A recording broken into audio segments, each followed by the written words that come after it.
understand something fundamental. In the global system, Africans only truly have one another. Europe will defend European interests. America will defend American interests. China will defend Chinese interests. Africa must defend African interests.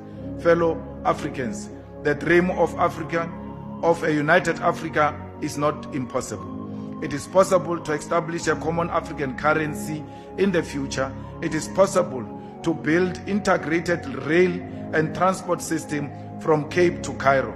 It is possible to establish African-controlled financial institutions that free us from dependency on the IMF and World Bank. It is possible to create visa-free movement across the continent.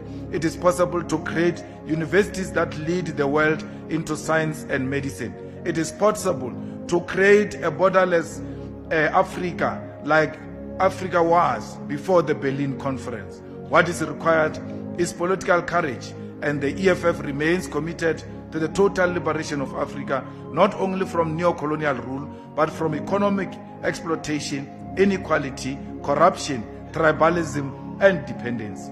As we commemorate Africa Day, let us remember that history will judge our generation not by the speeches we made, but by whether we transformed material conditions of African people.